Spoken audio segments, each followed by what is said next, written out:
வரலாற்று பதிவுகள் ஆன்மீக அன்பர்களுக்கு வணக்கம். ஆடி மாதம் என்பது அம்மன் வழிபாட்டிற்கு மிகவும் சிறப்பானதாக கருதப்படுகிறது. ஆன்மீக மாதமான ஆடி மாதத்தில் வரும் ஆடிப்பூரம், ஆடி வெள்ளி போன்ற நாட்களில் அம்மன் கோவில்களில் சிறப்பு பூஜைகளும் வழிபாடுகளும் நடைபெறும். அம்மனின் மாதமான ஆடி மாதத்தில் ஆடி சிறப்பு தொகுப்பாக இன்றைய ஆன்மீக தேடலில் நாம் காண இருக்கும் அம்மன் ஈரோடு சத்தியமங்கலத்தில் வன தேவதையாக சுயமாக தோன்றி அருளாட்சி செய்து கொண்டிருக்கும் ஸ்ரீ பண்ணாரி அம்மன். வாருங்கள் நிகழ்ச்சிக்குள் செல்வோம்.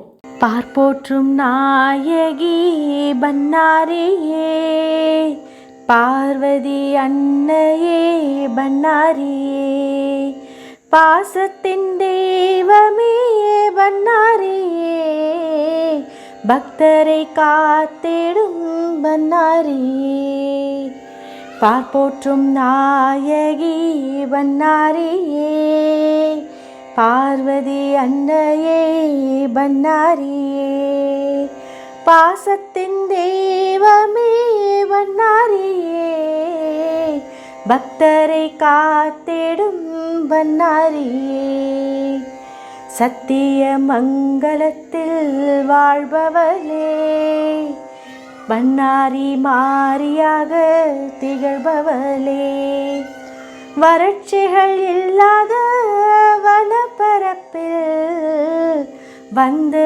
அமர்ந்தெம்மை காப்பவளே, பார்ப்போற்றும் நாயகி பண்ணாரியே, பார்வதி அன்னையே பண்ணாரியே, பாசத்தின் தெய்வமே பண்ணாரியே, பக்தரை காத்திடும் பண்ணாரியே. வனமாளும் தேவதையாக பண்ணாரி மாரியம்மன் உள்ளார். மாரியம்மன் வரலாறு மெய்சிலிர்க்க வைக்கும் வகையில் அமைந்துள்ளது. மாவட்டம் சத்தியமங்கலம், வட்டம் பண்ணாரியில் அமைந்துள்ளது பண்ணாரி மாரியம்மன் கோவில். இக்கோவிலானது சத்தியமங்கலம் புலிகள் காப்பக வனப்பகுதிக்கு மிகவும் அருகில் அமைந்துள்ளது. பொதுவாகவே கொங்கு மண்டலத்தை பொறுத்தவரை எல்லை காவல் தெய்வங்களையும் பெண் தெய்வங்களையும் அதிகமாகவே போற்றி வணங்குவார்கள். அந்த வகையில் சக்தி பண்ணாரி மாரியம்மன் தமிழ்நாட்டில் இருந்து கர்நாடகா மலையேற்ற பகுதியில் காவல் தெய்வமாகவும் நீங்காத புகழ் கொண்ட பெண் தெய்வமாகவும் விளங்கி வருகிறது.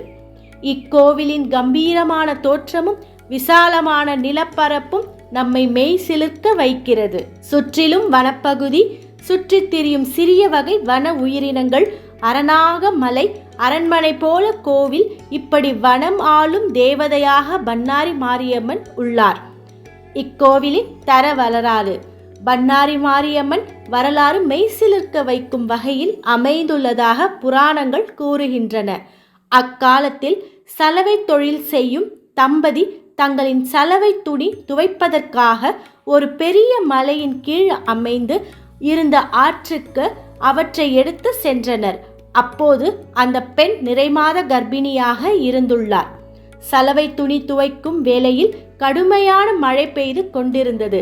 அந்த சமயத்தில் அந்த பெண்ணுக்கு பிரசவ வலி ஏற்பட்டுள்ளது.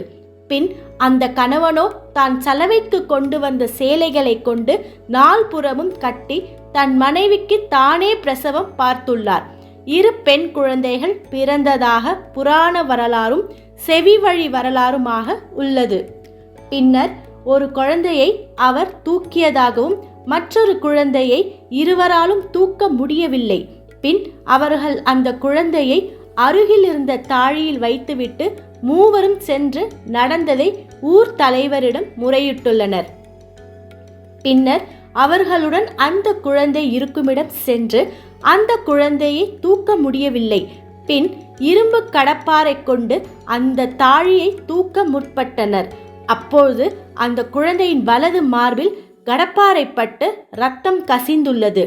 அதை இன்றளவும் நாம் பூஜையில் உன்னிப்பாக கவனித்தால் அம்மனின் வலது மார்பில் சிறு காயங்கள் தென்படும். அந்த தாழியின் உள்ளேயே இருந்த குழந்தை காலையில் சென்று பார்க்கும் பொழுது பெண் குழந்தை வடிவமாகவே அம்மனாக எழுந்தருளி இருந்தது. அம்மனே கனவில் வந்து தனக்கு திருவிழா நடத்த வேண்டும் என்றும் கூறியதாக வரலாறு கூறுகிறது. அதன் பிறகு ஊர் திருவிழா அன்று அனைவரும் கொங்கு பகுதி வழக்கப்படி பச்சை மாவு எடுத்து வடக்கு திசையில் சென்றனர். அப்போது அந்த சலவை தொழிலாளி பெண் தனது குடும்ப வறுமை காரணமாக பச்சை மாவுக்கு பதில் புளியங்கொட்டையை கொண்டு இடித்து அதில் மாவு செய்து தெற்கு நோக்கி கொண்டு சென்றிருந்தாள். அந்த புளிமாவுக்காக அம்மனே வடக்கிலிருந்து தெற்கு நோக்கி திரும்பி காட்சியளித்தாள். அது இன்றளவும் அம்மனின் அமைப்பு அப்படியே உள்ளது என்றும் நம்பப்படுகிறது. இது இன்றளவும் வண்ணார் சமுதாய கடவுளாக வண்ணார் பெண்ணாக காணப்படுகிறது. மேலும் கோவில் நிர்வாகம் இந்து சமய அறநிலையை துறை கட்டுப்பாட்டில் உள்ளது. பண்ணாரி அம்மன் கோவில் ஈரோடு மாவட்டத்தில் சத்தியமங்கலம் வட்டத்தில் உள்ளது. பண்ணாரி மாரியம்மன் கோவில் சத்தியமங்கத்திலிருந்து மைசூர் செல்லும் சாலையில் 12 கிலோமீட்டர் தொலைவில் தேசிய நெடுஞ்சாலை 209 அமைந்துள்ளது. பண்ணாரி அம்மன் திருக்கோவில் இருந்து திம்பம் மலைப்பாதை ஆரம்பம். இக்கோவிலின் தெற்கே சுமார் 6 மைல் தொலைவில் பவானி ஆறு மேற்கிலிருந்து கிழக்கு நோக்கி ஓடுகிறது. இந்த ஆற்றில்தான் பவானி சாகர் அணை கட்டப்பட்டுள்ளது. இது மிக சிறந்த சுற்றுலா தலமாகும். சத்தியமங்கலம் வழியாக பண்ணாரி செல்லலாம். வழியில் நுணமத்தி, தோரணப்பள்ளம் என்ற 2 பள்ளங்கள் உள்ளன. இவற்றில் தண்ணீர் நிறைந்திருக்கும்.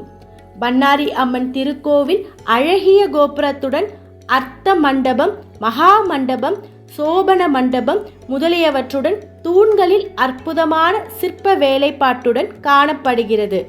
வனத்தின் மேற்கே சுமார் 3 மைல் தொலைவில் ஓர் ஆலமரத்தின் அடியில் மா சேசு சாமி கோவிலும் தீர்த்த கிணறும் உள்ளது. பண்ணாரி அம்மன் கோவிலின் முக்கிய திருவிழா குண்டம் திருவிழாவாகும். இதில் பக்தர்கள் தீ மிதித்து அம்மனை வழிபடுகிறார்கள்.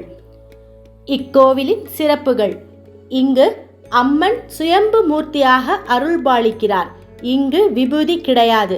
புற்றுமண் தான் விபூதி பிரசாதமாக தரப்படுகிறது. தெற்கு நோக்கி இருக்கும் அம்மன் கோவில் இது. பண்ணாரி அம்மன் ஆலயம் ஈரோடு மாவட்டம் சத்தியமங்கலம் வனப்பகுதியில் மேற்கு தொடர்ச்சி மலையின் இயற்கை கொஞ்சம் சூழலில் அமைந்துள்ளது. இது தமிழகம் மற்றும் கர்நாடகா எல்லையில் இருக்கும் வனப்பகுதி என்பதால் இரு மாநிலங்களை சேர்ந்த மக்களும் பிரியமான தெய்வமாக திகழ்கிறாள். பக்தர்கள் காடுகளுக்கு போய் மரம் வெட்டி இதை கரும்பு வெட்டுதல் என்கிறார்கள். கொண்டு வந்து மலை போல் குவித்து அவற்றை எரித்து 8 அடி நீளம் கொண்ட அக்னி குண்டமாக்கி விடுவார்கள். முதலில் தலைமை பூசாரி இறங்கி நடந்து செல்வார். பின்பு லட்சக்கணக்கான பக்தர்கள் அக்னி குண்டம் இறங்குவார்கள்.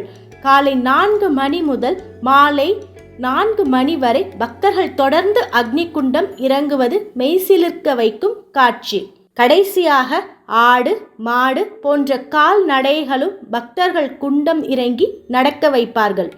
இக்கோவிலின் குண்டம் திருவிழா தமிழ்நாட்டில் மிக புகழ் பெற்றது.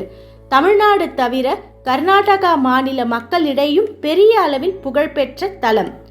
பண்ணாரி அம்மன் திருக்கோவில் அழகிய கோபுரத்துடன் அர்த்த மண்டபம், மகா மண்டபம், சோபன மண்டபம் முதலியவற்றுடன் தூண்களின் அற்புதமான சிற்ப வேலைப்பாட்டுடன் காணப்பெற்றது. சத்தியமங்கலம் பண்ணாரி அம்மனை வணங்குவோம். அவள் அருளை பெற்று வாழ்வாங்கு வாழ்வோம். மீண்டும் மற்றும் ஒரு ஆன்மீக தேடலில் சந்திக்கின்றேன். வணக்கத்துடன் ராகினி எழிலரசன்.